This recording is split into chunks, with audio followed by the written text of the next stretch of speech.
Good morning. आज का हमारा टॉपिक होगा चीनी यात्री फाहियान।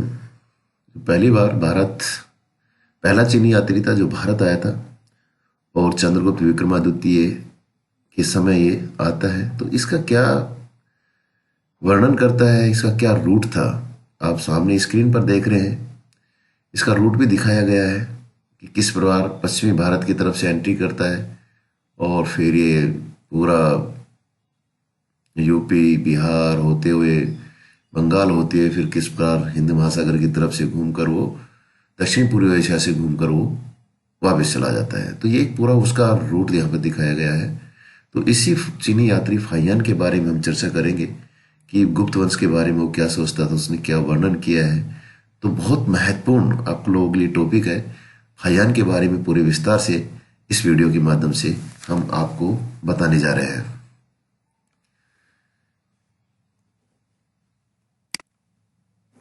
फाहियान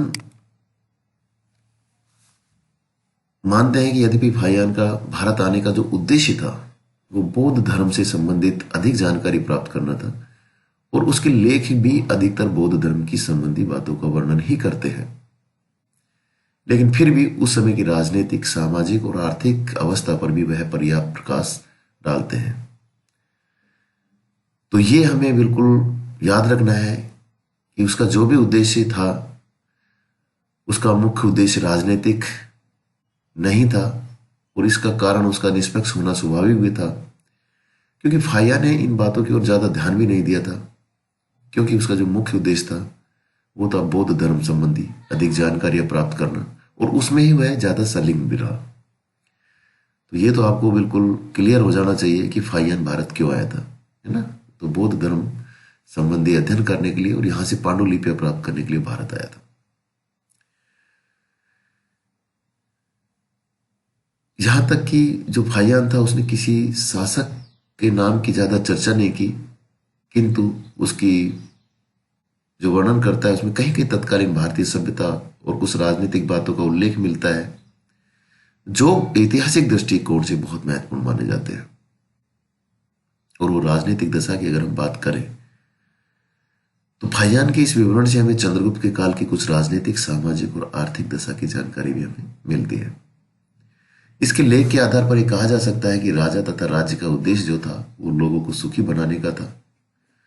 राज्य की ओर से लोगों पर किसी प्रकार का अत्याचार नहीं होता था और वह ऐसा मानता था कि उस समय जो दंड प्रणाली थी वो ज्यादा कठोर नहीं थी। दूसरे शब्दों में राज्य की नीति व्यवहार पर आधारित थी, अर्थात राज्य लोगों के कार्यों में अधिक हस्तक्षेप नहीं करता था। तो दंड प्रणाली आधुनिक दंड प्रणाली की प्रकृति के अनुसार थी, जो दंड अपराध पर ही आधारित होता था। तो ये ऐसा वर्णन वो यहां पर करता है कि दंड प्रणाली ज्यादा कठोर नहीं थी और व्यवहारिक थी। सामाजिक और आर्थिक दशा की अगर चर्चा करें फाहियान के विवरण से, तो फाहियान के विवरण से हमें चंद्रगुप्त के काल की सामाजिक और आर्थिक दशा का भी कुछ ज्ञान होता है और वह ऐसा मानते हैं कि उस समय जो लोग रहते थे गुप्त काल में उच्च कोटि के थे और नैतिक जीवन व्यतीत करते थे। वह ऐसा भी मानता है कि नशीली चीजें जैसे शराब आदि का प्रयोग उस समय नहीं होता था। समाज में उस समय छुआछूत की बीमारी भी थी, क्योंकि ये चांडालों का उल्लेख भी करता है। तो यहाँ पर थोड़ा अलग है कि फाहियान चांडालों का उल्लेख करता है और उसके बारे में वो बताता है कि वो शहर से बाहर रहते थे और जब भी कभी उसे नगर में आना होता था तो यह एक बांस जमीन पर बजाते हुए आते थे, जिससे लोग उनसे छूने से बच जाए।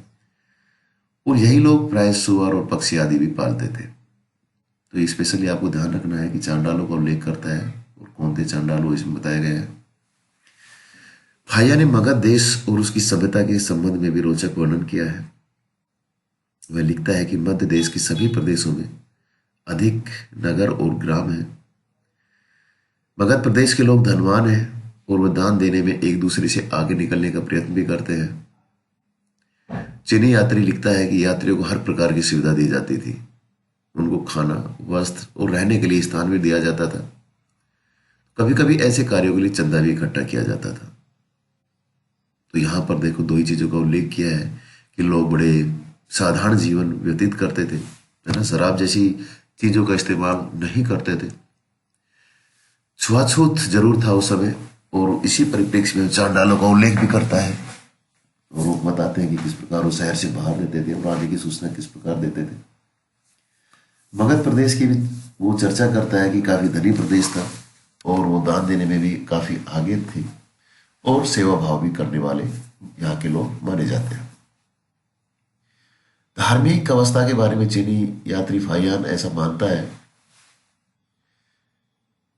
कि भारत के बहुत से प्रदेशों को उसने देखा है, और खुद जा जाकर आंखों देखा वर्णन भी वो करता है, जिसमें हम गांधार, पेशावर और तक्षशिला, जो महत्वपूर्ण उस समय नगर थे, बड़े नगर थे, उनको वो खुद जाकर देखता है, और ऐसा मानता है कि वहां के लोगों को पूर्णतः वह बौद्ध धर्म से जीवन व्यतीत करते हुए पाया। और उसने वहां के मठों और व्यवहारों का विस्तृत वर्णन भी किया। मठ जहां बौद्ध भिक्षु रहते थे, है ना, और विहार भी उनका जो निवास स्थल था,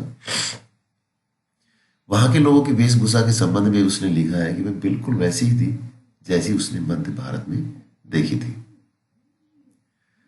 पेशावर में निष्क द्वारा निर्मित बौद्ध स्तंभ का उल्लेख भी उसके विवरण से मिलता है। मथुरा और कन्नौज के विषय में भी उसने लिखा है कि उन स्थानों को बौद्ध धर्म का केंद्र पाकर उसे बहुत प्रसन्नता हुई। तो ऐसा हम मान सकते हैं कि फाहियान के समय जो मथुरा और कन्नौज था, वो बौद्ध धर्म के केंद्र के रूप में उस समय स्थापित थे। मालवा के प्रदेश का भी उसने विस्तृत वर्णन किया है, और ये बताया है कि वहां की जलवायु जो थी बहुत ही आर्द्र थी, और लोग बहुत सुखी और समृद्धिशाली से। कपिलवस्तु, कुशीनगर, गया और पाटलिपुत्र का वर्णन भी बहुत मनोरंजकदायी था उस समय। वो गया की अवस्था को ज्यादा अच्छा नहीं मानता था, क्योंकि उस समय वहां पर बौद्ध धर्म का कहीं ना कहीं पतन हो रहा था, क्योंकि मध्य प्रदेश में वैष्णव धर्म का काफी प्रचार था। जो वहां के सम्राट थे वो स्वयं परम भागवत की उपाधि धारण करते थे, और उनकी नीति जो थी वो धार्मिक सहिष्णुता की नीति थी।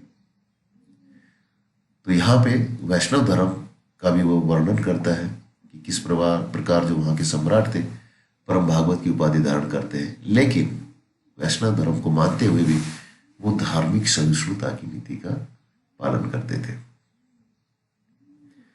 फाहियान ऐसा मानते हैं कि उत्तरी भारत के लोग बड़े समृद्धिशाली, सुसंस्कृत और धर्मात्मा थे।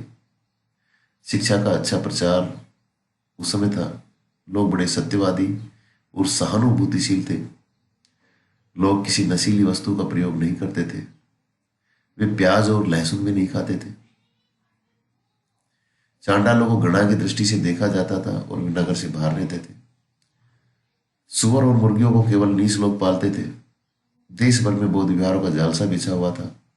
इन विहारों का खर्च चलाने के लिए इनके साथ कई खेत और बगीचे हुआ करते थे।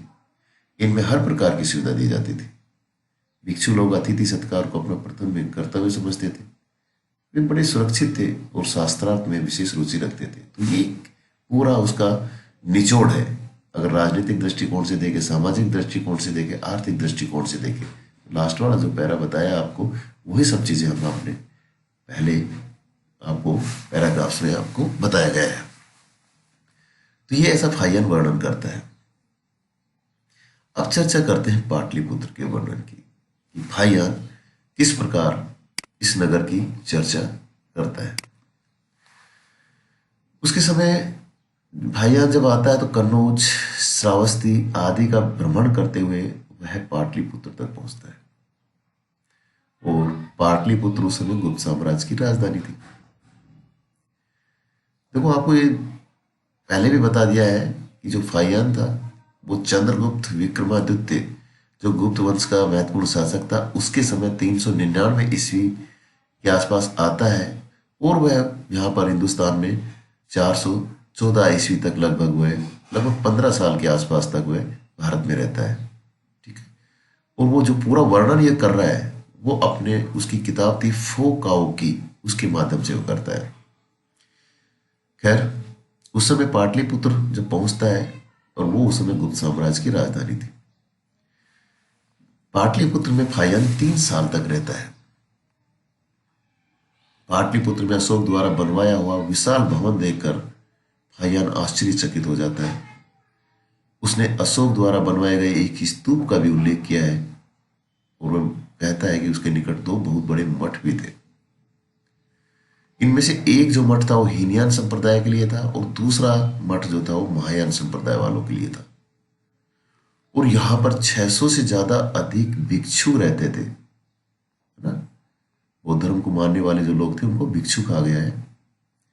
और इन विद्वान भिक्षुओं के पास भारत के विभिन्न भागों से जिज्ञासु ज्ञान प्राप्त करने के लिए आते थे। जिज्ञासु यानी कि जो बौद्ध धर्म से संबंधित शिक्षा प्राप्त करने में रुचि रखते थे, वो लोग विभिन्न प्रदेशों से चलकर यहाँ पर पाटलिपुत्र में आते थे। और पाटलिपुत्र में फाहियान कितने साल तक रहता है? 3 साल तक रहता है। पाटलिपुत्र के धन संपत्ति और वैभव ने भी फाहियान को बहुत अधिक प्रभावित किया था। उसने लिखा है कि वहां के लोग बहुत धनाढ्य और दानशील थे। दान देने में वहां के लोगों की बराबरी और कोई नहीं कर सकता था। दीन दुखियों और अनाथों को मुफ्त औषधि देने के लिए पाटलिपुत्र में एक बहुत बड़ा औषधालय भी था। तो स्मिथ की जो विचार है वो शायद उतना सुंदर और सुव्यवस्थित औषधालय उस समय की विश्व के किसी भी भाग में देखने को नहीं मिलेगा। फाहियान ने अपने विवरण में पाटलिपुत्र के एक जुलूस का भी उल्लेख किया है जिसमें महात्मा बुद्ध की मूर्ति को 4 पहिए की गाड़ी पर रखा हुआ है। तो बहुत ही भव्य वर्णन वो पाटलिपुत्र का करता है और पूरी सकारात्मक बातें वो पाटलिपुत्र के बारे में कहता है कि बड़े मठ थे, लोग ज्ञान प्राप्त करने के लिए यहाँ पर आते थे। अशोक द्वारा बनवाए गए स्तूप का वो वर्णन करता है पाटलिपुत्र में। 3 साल तक वो यहाँ पर रहता है। ये उस समय से गुप्त साम्राज्य की राजधानी थी। स्मिथ भी यही कहता है कि इसके समान सुव्यवस्थित औषधालय सुंदर जिसमें उस समय कहीं भी नहीं था। तो ये हमने आपको एक संक्षिप्त में फाहियान की जानकारी के बारे में बताया है। एक ब्रीफिंग के रूप में फिर मैं आपको बता रहा हूँ कि फाहियान महत्वपूर्ण चीनी यात्री था जो पहली बार भारत आया था और उस समय शासक चंद्रगुप्त विक्रमादित्य सेकंड था। 399 ईस्वी के आसपास आता है और लगभग 414 ईस्वी तक वो रहता है। तो लगभग 15 साल के आसपास वो यहाँ पर निकालता है। 3 साल पाटलिपुत्र में भी रहता है। अशोक के स्तंभ का वर्णन भी करता है। एक स्तूप जो था यहाँ पे जो 2 मठ स्थापित थे हीनयान और महायान संप्रदाय को मानने वाले। वो ये भी वर्णन करता है कि यहाँ के सम्राट परम भागवत की उपाधि धारण करते थे, यानी कि वैष्णव धर्मावलंबी थे, लेकिन धार्मिक सहिष्णुता की नीति का पालन भी करते थे। और बौद्ध धर्म को मानने वाले बहुत से लोग यहाँ पर स्थित थे। बड़े बड़े नगरों का उल्लेख करता है, कपिल वस्तु हो चाहे कुशीनगर हो, गांधार हो, सभी का वर्णन वो यहाँ करता है। वहाँ यहाँ का वर्णन करता है कि यहाँ के लोग बड़े समृद्धशाली थे, सुसंस्कृत थे, धर्मात्मा थे। लेकिन इसके साथ ही वो चांडालों का भी उल्लेख करता है कि किस प्रकार वो नगर से बाहर रहते थे और वो किस प्रकार शहर के अंदर आते थे तो क्या बजाते थे, उनका भी वर्णन करता है, यानी कि अस्पृश्यता का भी वर्णन वो करता है। भिक्षु जो लोग थे वो अतिथि सत्कार को भी अपना प्रथम कर्तव्य भी समझते थे। ये भी वर्णन वहां पर यहाँ पे हम देख सकते हैं। फाहियान मगध देश का बहुत भव्य वर्णन करता है कि यहाँ के लोग बहुत ही रोमांच से भरे हुए थे, बहुत प्रसन्न थे, धनी थे और एक दूसरे से आगे निकलने का प्रयत्न भी करते थे। वो ये भी वर्णन करता है कि जो यात्री आते थे उनको हर प्रकार की सुविधा यहाँ पे दी जाती थी, चाहे वो खाने की हो, वस्त्र की हो, रहने के लिए हो, सबकी सुविधा यहाँ के लोग देते थे। और कभी कभी तो ऐसे कार्यों के लिए वो चंदा भी इकट्ठा करते थे। दंड अपराध की नीति का भी वो वर्णन करता है कि जो दंड प्रणाली थी यहाँ पे इतनी कठोर नहीं थी और जो दंड प्रणाली थी वो व्यवहारिक भी थी और दूसरे राज्य के लोग उनके कार्यों में ज्यादा हस्तक्षेप नहीं करते थे। तो इस प्रकार हम देखते हैं कि फाहियान का जो मुख्य उद्देश्य था वो भारत में बौद्ध धर्म का अध्ययन करना था, यहाँ से पांडुलिपियां प्राप्त करनी थी। लेकिन इसके साथ साथ जिस जिस नगर में जाता है तो कहीं ना कहीं वो राजनीतिक, सामाजिक, आर्थिक और इन सब दशाओं का वर्णन भी वो करता है। तो ये था आज का हमारा फाहियान का topic. Thank you. Thank you.